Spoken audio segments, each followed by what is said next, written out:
को हम लोग प्रणाम कर ही चुके हैं। पद्म कुंड, गंगा सागर जिसे कहा, अब उस कुंड को और कुमुद वन को भी प्रणाम कर लो। कुमुदाक्षाय रम्याय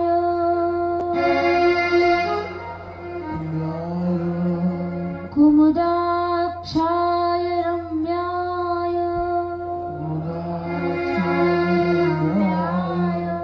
नानाह्लाद विधायिने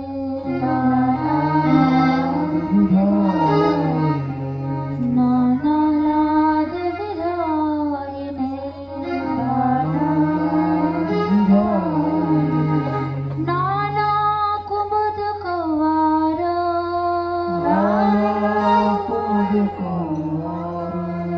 नाना कुमुद कवार रूपिणे ते नमो नमः रूपिणे ते नमो नमः।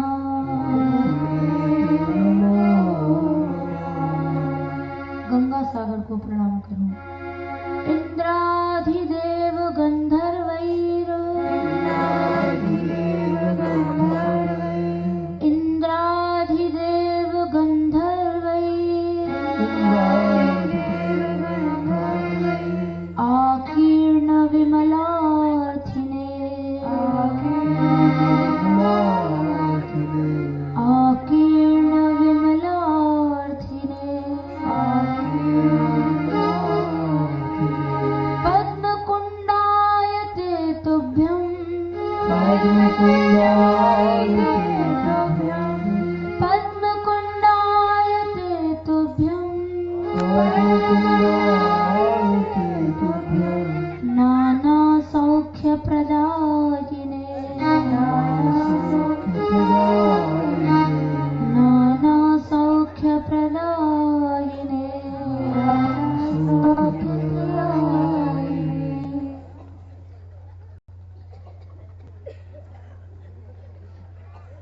तालवन और कुमुद वन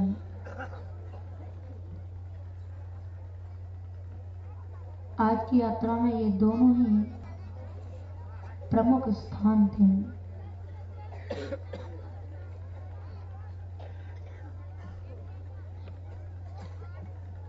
कल बाग गांव में जहां हम लोगों का पड़ाव था,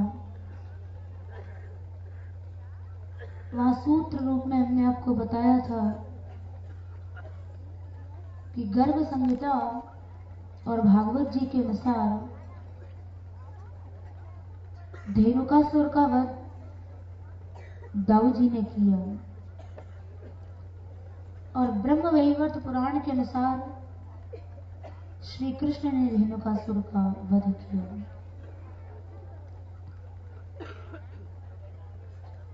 धेनुकासुर तालवन में रहता था। पहले गर्भ संहिता के अनुसार इसकी कथा सुन लो, जो दाऊ जी ने धेनुकासुर का वध किया।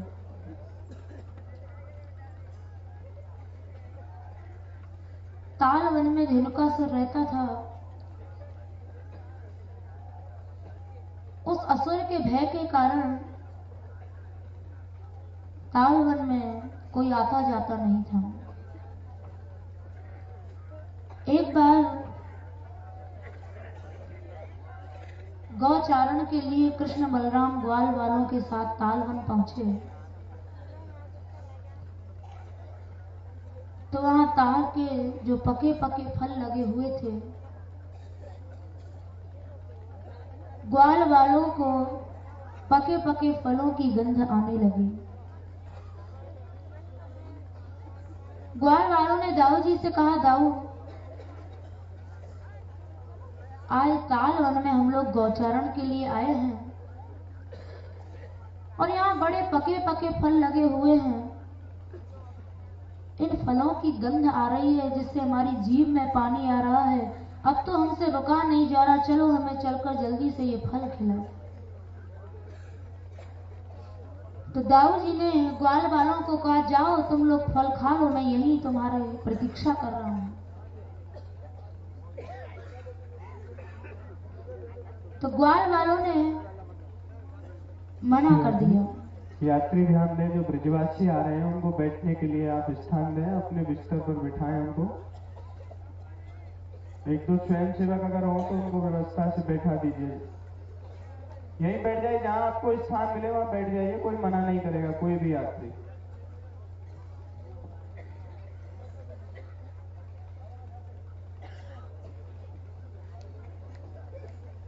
दाऊ जी महाराज ने ग्वाल वालों को कहा कि जाओ तुम लोग फल खाओ।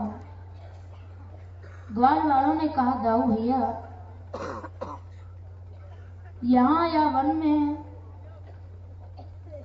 एक धेनुकासुर गधा रहे जाके भैंसो यहाँ या वन में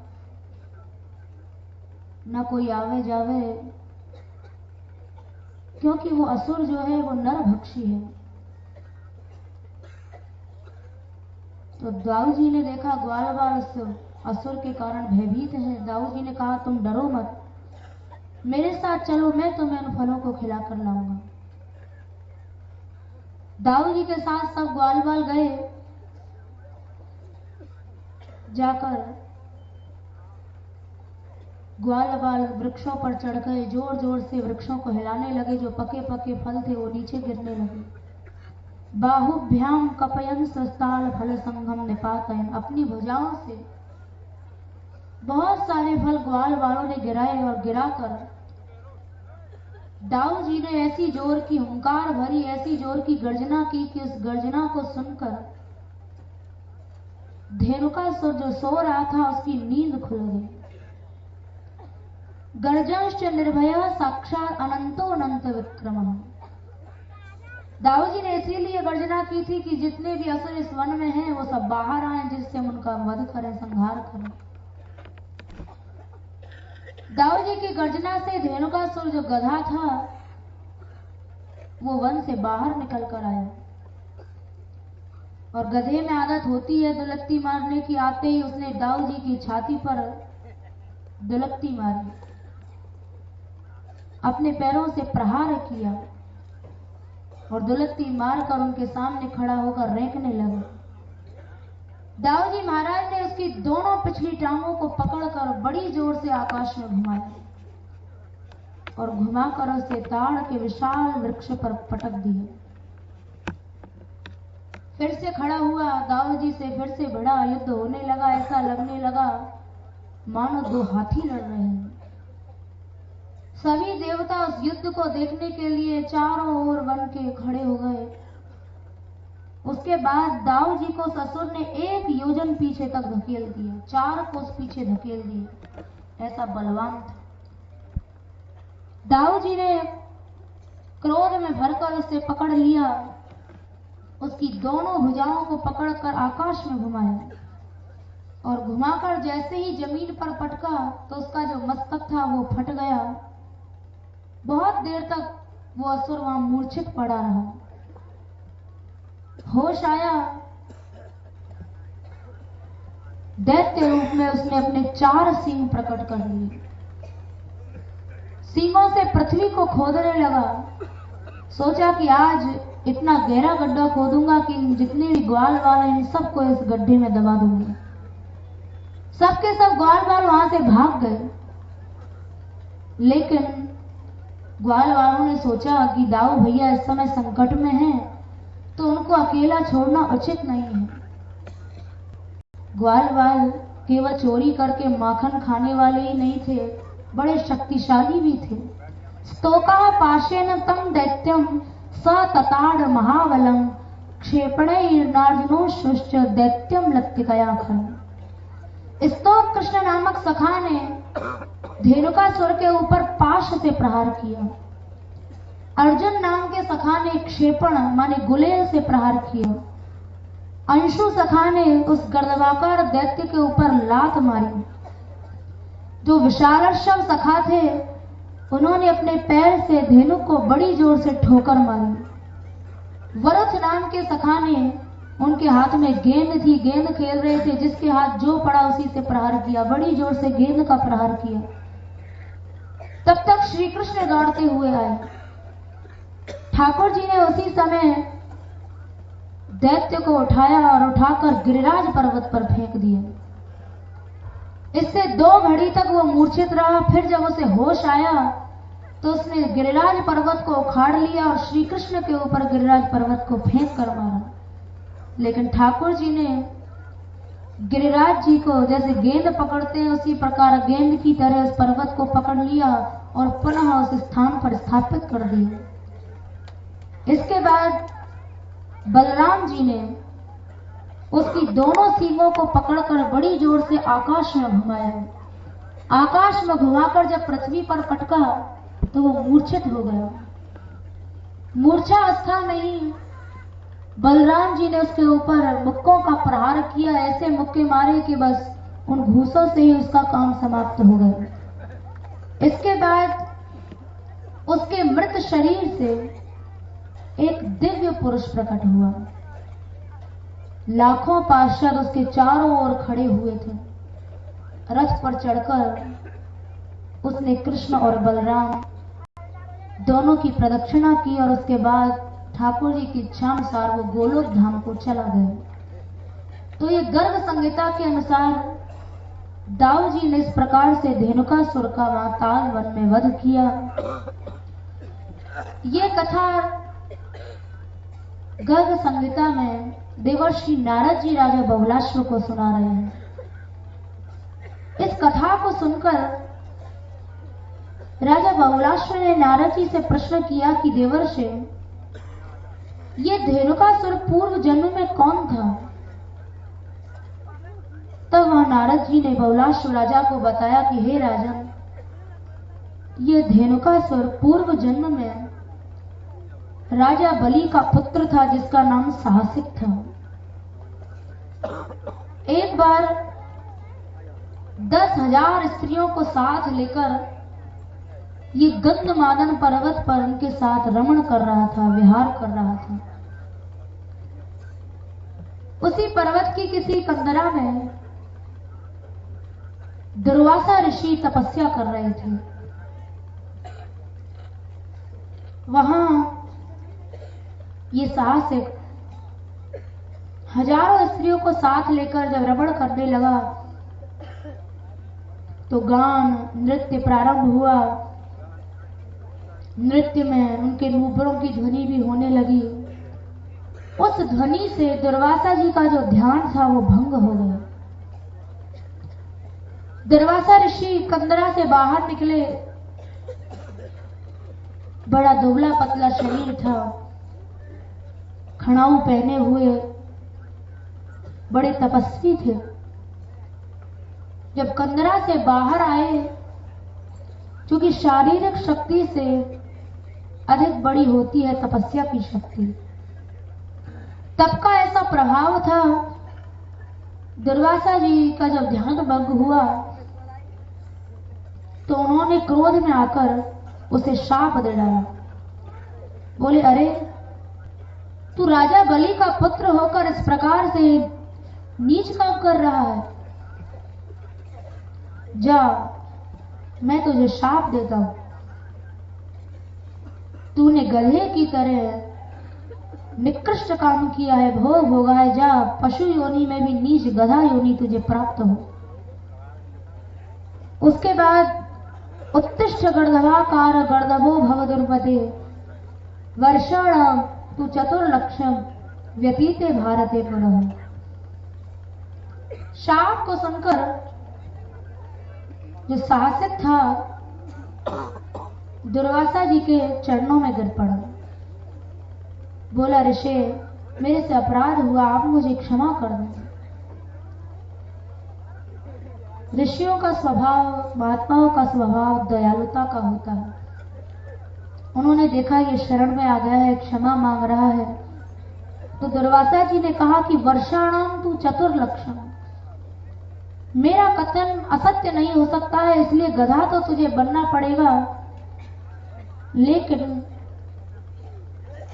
मेरा ये शाप तेरे लिए वरदान रूप हो जाएगा। वर्षाणाम तू चतुर्लक्षम, 4 लाख वर्ष तक तो तुझे गधा बनना ही पड़ेगा। उसके बाद ब्रज में माथुरे मंडले दिव्य पुण्य काल वने वने, मथुरा मंडल के अंदर ताल वन में बलदेवस्य हस्तेन मुक्तिस्ते भवितासुर, बलराम जी के हाथ से तेरी मुक्ति होगी। महात्माओं का, ऋषियों का जो दंड होता है वो भी कृपा युक्त होता है, उनका क्रोध भी वरदान होता है। दुर्वासा जी के शाप से उसे गोलोक की प्राप्ति हो गई और दाऊ जी के हाथ उसका वध हुआ। इसलिए महापुरुषों के दंड को दंड न समझकर उसे उनका अनुग्रह समझना चाहिए, उसे कृपा समझना चाहिए, जैसे राजा बलि ने समझा था। जिस समय राजा बलि वामन भगवान को 3 पग भूमि देने का संकल्प कर रहे थे, तो शुक्राचार्य जी ने मना किया कि हे बले, यह दान करने से तू निर्धन हो जाएगा, अपनी राज्य लक्ष्मी को खो बैठेगा, जीवन यापन भी नहीं कर पाएगा, इसलिए तू ऐसा संकल्प मत कर। राजा बलि नहीं माने, उन्होंने संकल्प कर लिया। तो ये देखकर शुक्राचार्य जी ने राजा बलि को शाप दे दिया, तूने मेरी आज्ञा का उल्लंघन किया है, जा तू नरक भोग। वामन भगवान ने 2 ही पग में राजा बलि का सब कुछ माप लिया था। तो वामन भगवान ने भी राजा बलि को कहा कि हे राजन, तुम अपनी प्रतिज्ञा पूरी नहीं कर पाए हो, तुमने 3 पग भूमि देने का संकल्प किया, लेकिन मैंने तो 2 पग में ही सब कुछ माप लिया।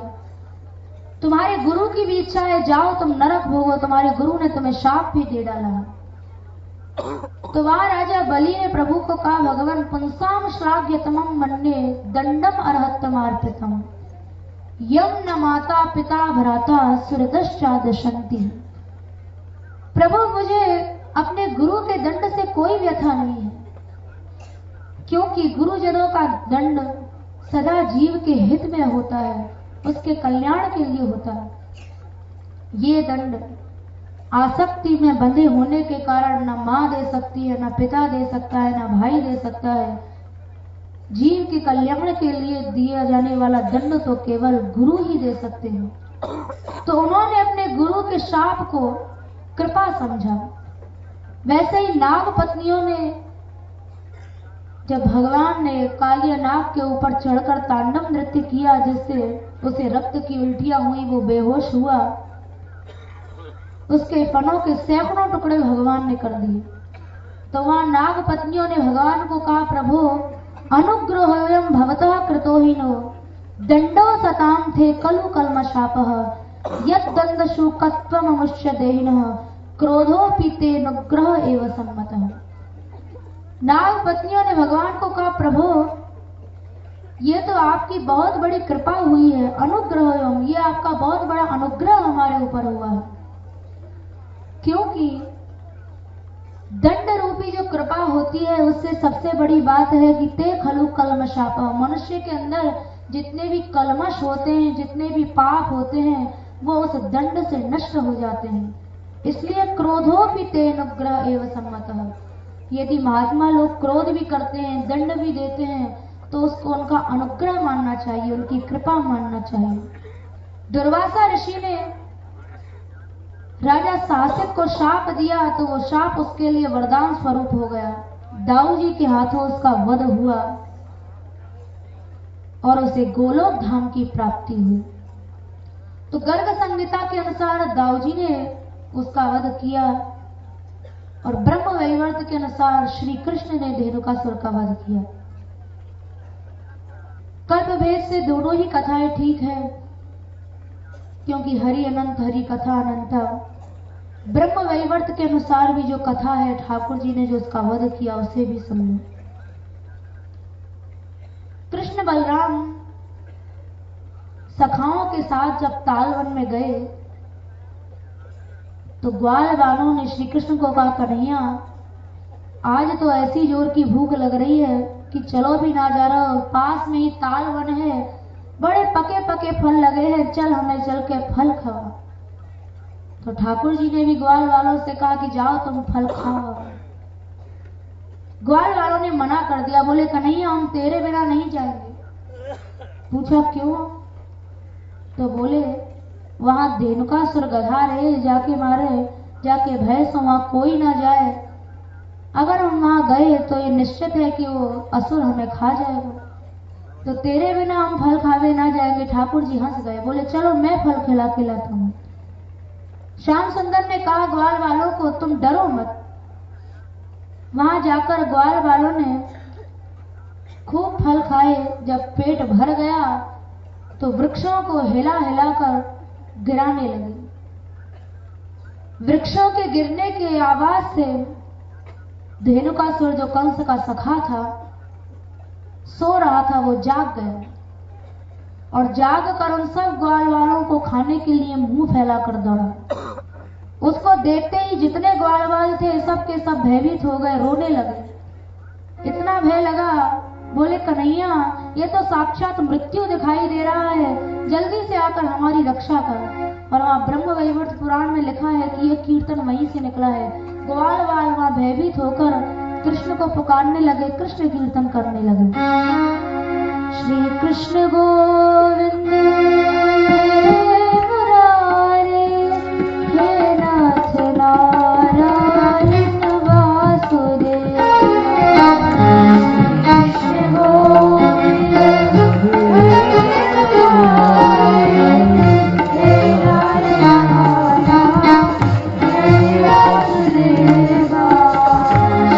कृष्ण गोविंद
ठाकुर जी वहां आए। ठाकुर जी ने दाऊ जी को कहा, दाऊ भैया आप जानते हैं ये कौन है? दाऊ जी ने कहा, कृष्ण बताओ कौन है? तो श्री कृष्ण बोले, दाऊ भैया ये बलि का पुत्र साहसिक है। दुर्वासा जी का ऐसे शाप मिला है जिससे इस नीच योनि में इसका जन्म हुआ, मुझे इसे शाप से निवृत्त करना है। तुम सभी बच्चों को लेकर, ग्वाल वालों को लेकर यहां से दूर चले जाओ, मैं इसके साथ अब युद्ध करूंगा। दाऊ जी ग्वाल वालों को लेकर वहां से दूर चले गए। उसके बाद धेनुकासुर और भगवान श्री कृष्ण का युद्ध हुआ। धेनुकासुर ने जब श्री कृष्ण को देखा तो बोला, लगता है यही मेरे मित्र कंस का शत्रु है, आज मैं इसका वध करके अपने मित्र कंस को प्रसन्न करूंगा। ठाकुर जी को धेनुकासुर निगल गया तो प्रभु ने उसके उदर में जाकर अग्नि रूप धारण कर लिया। जैसे ही अग्नि रूप धारण किया तो वो जलने लगा उसका शरीर। उसने पुनः अपने मुंह से प्रभु को बाहर निकाल दिया। लेकिन जैसे धेनुकासुर को ठाकुर जी का स्पर्श प्राप्त हुआ तो उनके अंग स्पर्श से धेनुकासुर को स्मृति प्राप्त हो गई। वो पहचान गया कि ये श्री कृष्ण तो ईश्वर है। वहां धेनुकासुर ने प्रभु की स्तुति की, बोला हे गोविंद, आप ही वामन भगवान थे जो हमारे पिता राजा बलि के यज्ञ में गए थे और वहां जाकर आपने उनसे 3 पग की याचना की थी। आपने पहले हमारे पिता से उनका राज्य और उनकी लक्ष्मी को छीन लिया, लेकिन बाद में उनकी भक्ति से प्रसन्न होकर आपने देवताओं को भी जो दुर्लभ है वो सुतल लोक का राज्य सौंपा। आप बड़े भक्त वत्सल हैं, अब आप शीघ्र मेरा वध करें। मैं जानता हूं कि दुर्वासा जी का मुझे शाप मिला है जिसके कारण मुझे इस योनि में जन्म लेना पड़ा। अब आप शीघ्र ही मुझे उनके शाप से मुक्त करें, मेरा वध करें, मेरा संहार करें। आप ही वाराह बने थे जब आपने हिरणाक्ष का वध किया था। प्रहलाद जी पर कृपा करके और हिरण्यकश्यपु का संहार करने के लिए आप ही नृसिंह रूप से अवतरित हुए थे। आपने ही मत्स्यावतार धारण करके सत्यव्रत मनु को ज्ञान दिया था। हे गोविंद, आप ही कच्छप बने, आप ही शेष बने, आपने ही राम रूप से अवतरित होकर रावण का वध किया। आप ही नर नारायण हैं, आप ही राधिका नाथ हैं। अब कृपा करके मेरा उद्धार कर। जब वो स्तुति करके इस प्रकार से खड़ा हो गया तो उसकी स्तुति को सुनकर ठाकुर जी सोचने लगे कि मैं तो इसका वध करने के लिए आया था। प्रभु ने देखा उसके मुख पर भक्ति की प्रसन्नता थी। भगवान सोचने लगे कि ये तो मेरा भक्त बन गया, मेरी स्तुति कर रहा है, अब मैं इसका वध कैसे करूं। लेकिन इसको शाप से मुक्त करने के लिए मुझे इसका वध करना ही पड़ेगा। तो भगवान ने सोचा कि जब तक ये इस प्रकार की भक्ति युक्त वाणी बोलेगा तब तक तो मैं इसका वध नहीं कर पाऊंगा। तो भगवान ने उसकी जो भक्ति की स्मृति थी उसका हरण कर लिया। उस स्मृति का हरण होते ही धेनुकासुर फिर से प्रभु को दुर्वचन बोलने लगा। बोला, अरे दुर्बुद्धे कृष्ण, जरा मेरे पास आ, अभी मैं तुझे यमलोक पहुंचाता हूं। आज मैं तुझे नरक का मुंह दिखा दूंगा। तूने हम सभी दैत्यों के साथ बड़ा अन्याय किया है। यह सब सुनकर श्री कृष्ण हंस गए और बोले, हे राजन, तुम तो राजा बलि के पुत्र शासक हो। तुम्हें शाप से मुक्त करने के लिए मुझे लग रहा है कि तुम्हारा वध आवश्यक है। तो भगवान ने वहां चक्र का स्मरण किया। करोड़ों करोड़ों सूर्यों के समान चमकने वाला चक्र आया। स्वयं ब्रह्मा, शिव, इंद्र भी उसका वध नहीं कर सकते थे। प्रभु ने चक्र से उसका मस्तक अलग कर दिया। देवगण पुष्पों की वर्षा करने लगे। जितने भी ग्वाल वाल थे इसका वध देखकर सब खुशी से नाचने लगे। ये कथा नारायण भगवान देवर्षि नारद जी को सुना रहे हैं। तो वहां नारद जी ने भी नारायण भगवान से ये प्रश्न किया कि प्रभु, ये धेनुकासुर कौन था। तब नारायण भगवान ने वहां देवर्षि नारद जी को बताया, नारद, ये कथा हमने अपने पिता धर्म के मुख से सुनी थी। जिस कल्प में तुम उपवरहण नाम के गंधर्व थे और 50 स्त्रियां थी तुम्हारी, उसी कल्प की एक घटना है। ये धेनुकासुर बलि का पुत्र शासिक था। इतना शक्तिशाली था कि बड़े बड़े अमृत पीने वाले देवताओं को भी इसने हरा दिया था। सुंदर भी था। एक दिन एक तिलोत्तमा नाम की अप्सरा, जिसको कि ब्रह्मा जी ने सब जगह से तिल तिल भर सौंदर्य लेकर बनाया था, सर्वांग सुंदरी थी। वो तिलोत्तमा अप्सरा एक दिन चंद्रमा से मिलने के लिए जा रही थी। तो मार्ग में ही ये शासक मिल गया। शासक ने तिलोत्तमा को देखा तो वो उसके रूप पर मोहित हो गया और उसने तिलोत्तमा को पकड़ लिया। तिलोत्तमा भी उसके रूप पर आकर्षित हो गई और वो भूल गई कि आज मैंने चंद्रमा को उनके यहाँ आने का वादा किया था। वो भूल गई और साहसिक के साथ वही रमण करने लगी। वहां पुष्चल स्त्रियों की बड़ी निंदा की है कि जो स्त्रियां अपने पति को छोड़कर इधर उधर घूमती हैं, पर पुरुष को चाहती हैं, वो बड़ी निंदनीय है। ऐसी कुलटा स्त्रियां कुलाम अटकी कुलटा सारे कुल को समूल नष्ट कर देती हैं।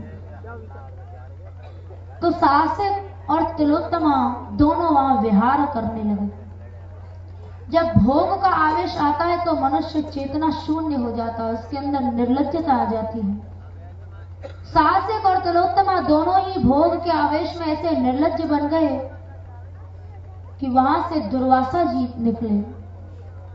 दुर्वासा जी ने जब उनको भोगावस्था में देखा तो उनको क्रोध आ गया।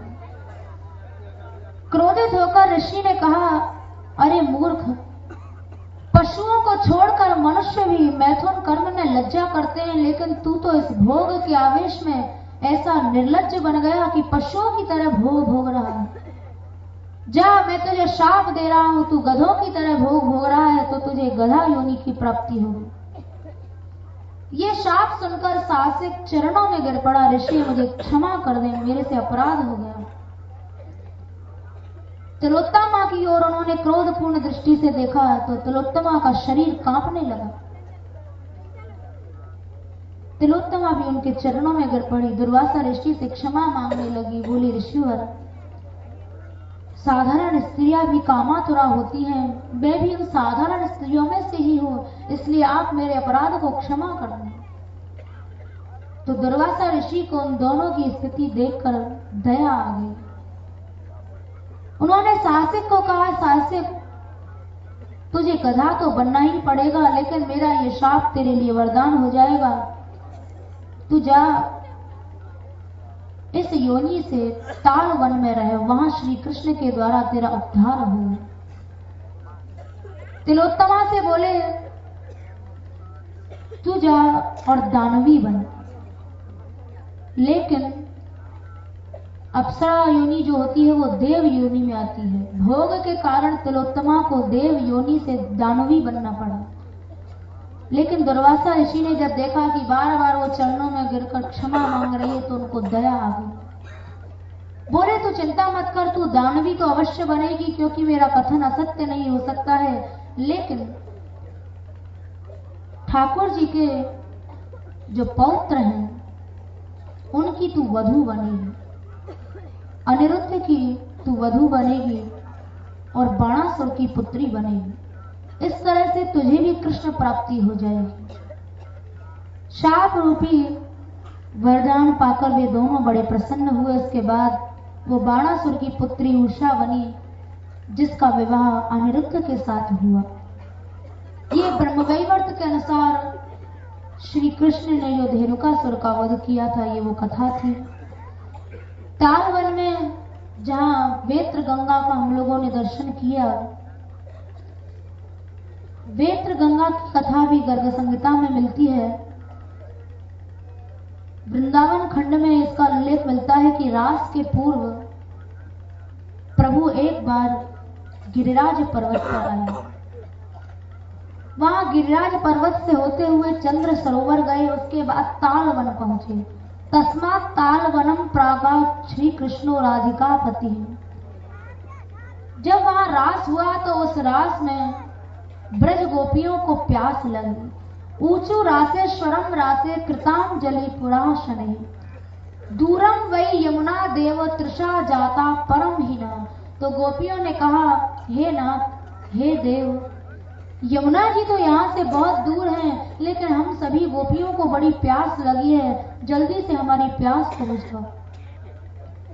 तो प्रभु ने वहां गोपियों की प्यास बुझाने के लिए जगत कर्ता पालकस्त्वम संहारस्यापि नायकः तच्छ्रुत्वा वेत्र दंडेन कृष्णो भूमिम तताड़तम। भगवान ने अपने वेत्र से, अपने वेद से भूमि पर प्रहार किया, जिससे गंगा जी प्रकट हुई, जिनका नाम वेत्र गंगा हुआ। यद जल स्पर्श मात्रेण ब्रह्म हत्या प्रमुच्यते। जिस वेत्र गंगा का हम लोगों ने आचमन किया था, उस जल का ऐसा प्रभाव है कि उस जल का यदि स्पर्श भी प्राप्त हो जाए तो वो स्पर्श ही ब्रह्म हत्या जैसे बड़े बड़े महापापों से मुक्त करा देता है। उसके बाद कुमुदवन हम लोग पहुंचे। कुमुदवन जहां ठाकुर जी का ब्रज गोपियों ने महाराज का विशेष श्रृंगार किया था। श्रृंगार लीला के अलावा भी वहां वैष्णव ग्रंथों में ठाकुर जी के सख्त रस की लीलाएं भी बहुत मिलती हैं। वाराम विहारम कृतावान देवो मदन मोहन ततः कुमुदवनम प्राप्तो लता वृंदम मनोहर। वहां ठाकुर जी का महाराज का श्रृंगार भी हुआ और उसके बाद वो सख्त रस की लीला स्थली भी है जहां ठाकुर जी ने ग्वाल वालों के साथ छाक लीला की। छाक लीला, एक दिन ठाकुर जी दही खाते हुए आ रहे थे। दही इतना स्वादिष्ट था कि ठाकुर जी ने ग्वाल वालों को वो दही दिया। स्वादिष्ट इसलिए था, उसमें एक विशेष कारण था। वो जो दही था वो राधा रानी का दिया हुआ दही था। एक बार श्री जी ने ठाकुर जी को दही दिया तो उस दही का सबसे पहले भोग ठाकुर जी ने श्री जी को लगाया। तो श्री जी को भोग लगाने से उस दही में श्री जी का अधरामृत आ गया। आज तक कभी भी ग्वाल वालों ने कभी भी श्री जी का अधरामृत नहीं पाया था, लेकिन जब उस दही में श्री जी का अधरामृत आया और उस दही को ग्वाल वालों ने खाया तो ग्वाल वालों से रहा नहीं गया। ग्वाल वाल बोले, कन्हैया आज तू ये दही कहां से लाया? ऐसा दही तो हमने जीवन में पहले कभी भी नहीं खाया। इस दही में तो बड़ा अद्भुत स्वाद है। आज दही मीठो मदन गोपाल, मदन गोपाल, आज दही मीठो मदन गोपाल, आज दही मीठो मदन गोपाल, आज दही मीठो मदन गोपाल, आज दही मीठो मदन गोपाल।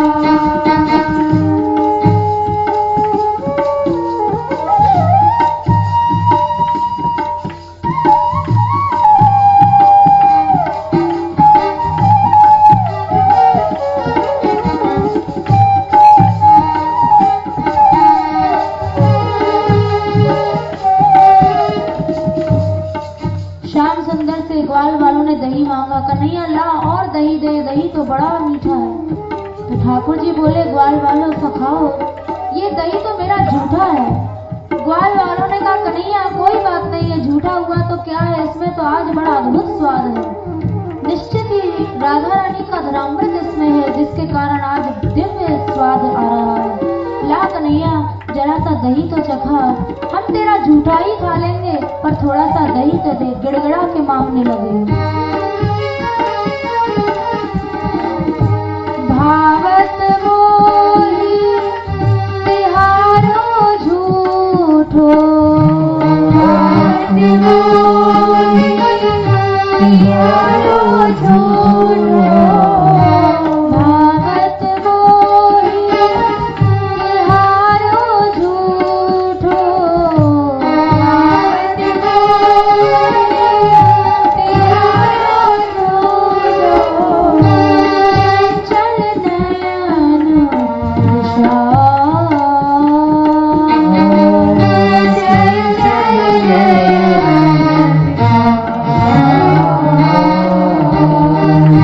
आज दही मीठो मदन गोपाल, आज दही मीठो मदन गोपाल।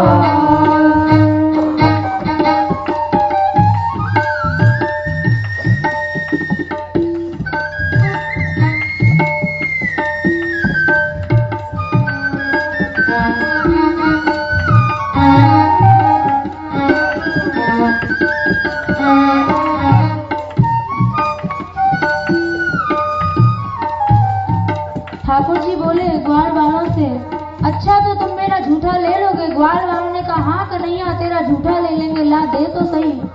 तो बोले जाओ पात्र लेकर आओ। वन में जो भोजन होता है उसे छाक लीला कहते हैं, क्योंकि वन में कोई पल्लवों का पात्र लेता है, कोई अंकुरों का पात्र, कोई पत्तों का पात्र लेता है, तो कोई पत्थरों के कटोरा में खाता है। ग्वाल बाल भी अब वन में बर्तन कहाँ से लाए? दौड़ दौड़ कर गए, पत्ते लेकर आए। दही पीने के लिए उन पत्तों के दोना बनाने लगे। आने पात बनाए दोना,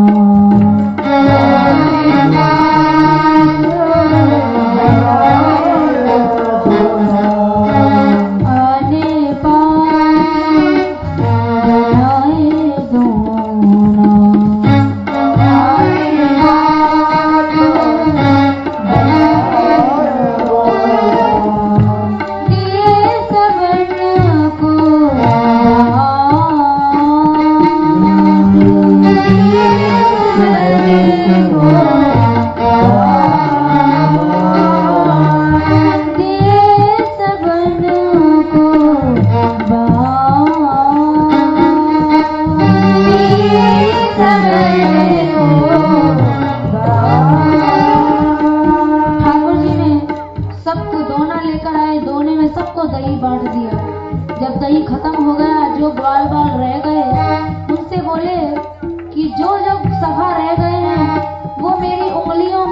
हथेली में दही लगा हुआ है, इस हथेली से दही को चाट लो, ऐसा दही जीवन में फिर कभी नहीं मिलेगा, क्योंकि इस दही में श्री जी का अधरामृत मिला हुआ है। जो बाल बाल रह गए वो मेरी हथेली को चाट लो, मेरी उंगलियों को चाट लो।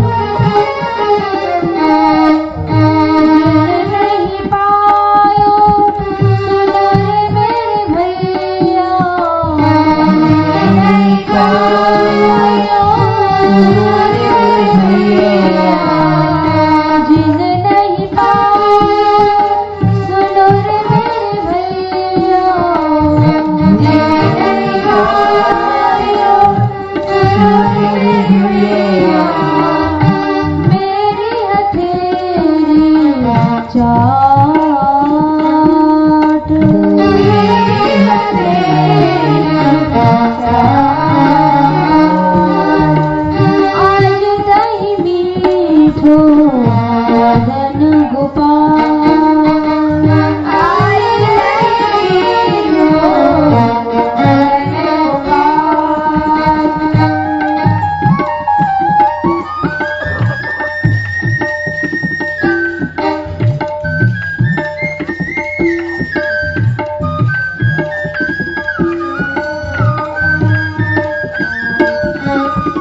चाटने लगे। बोले वाह इसमें तो बड़ा स्वाद है। ठाकुर जी की हथेली को चाटने लगे। ग्वाल वालों ने श्री कृष्ण को कहा कन्हैया हम तेरे साथ यहाँ इस कुमुद वन में बहुत दिनों तक रहे, पर आज तक ऐसा दही तो हमने जीवन में कभी नहीं खाया, ऐसा स्वाद दही में कभी नहीं पाया। बहुत दिना बसे कुमुद वन,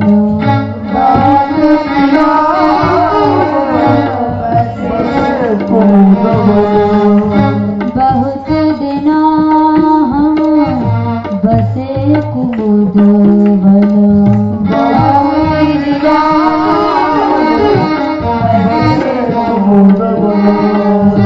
कृष्ण तिहारे साथ,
होता है।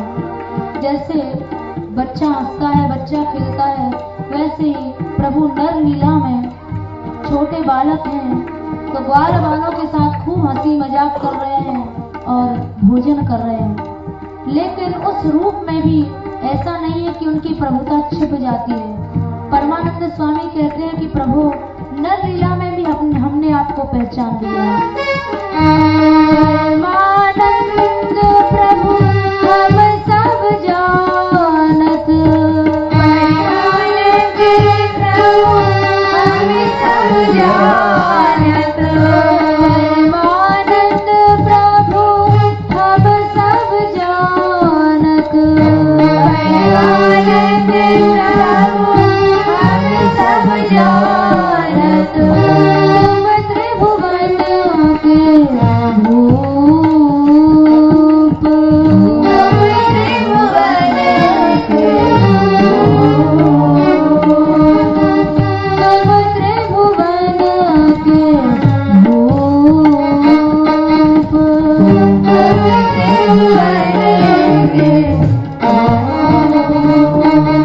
परमानंद स्वामी ने कहा प्रभु हम तो आपको पहचान गए, आप नर लीला कर रहे हैं, बाल लीला कर रहे हैं, लेकिन इस रूप में भी आपकी प्रभुता छिपी नहीं है। हम आपको पहचान गए, आप त्रिलोकी के नाथ हैं, त्रिलोकी के स्वामी हैं। आय दही मीठो मदन गोपाल, आय दही मीठो मदन गोपाल, आज दही मीठो मदन गोपाल, आज दही मीठो मदन गोपाल।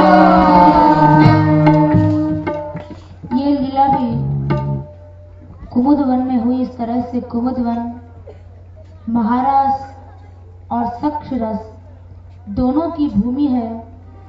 दोनों वनों की लीला, कुमुदवन और तालवन, दोनों वनों की लीला आप लोगों ने संक्षेप में सुनी। अब आगे मैं कीर्तन करूं।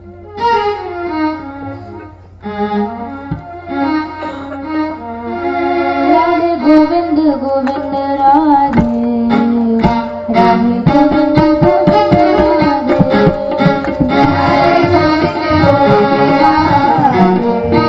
राधे गोविंद गोविंद राधे, राधे गोविंद गोविंद राधे, राधे गोविंद गोविंद राधे,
की जय, की जय, भाई की जय।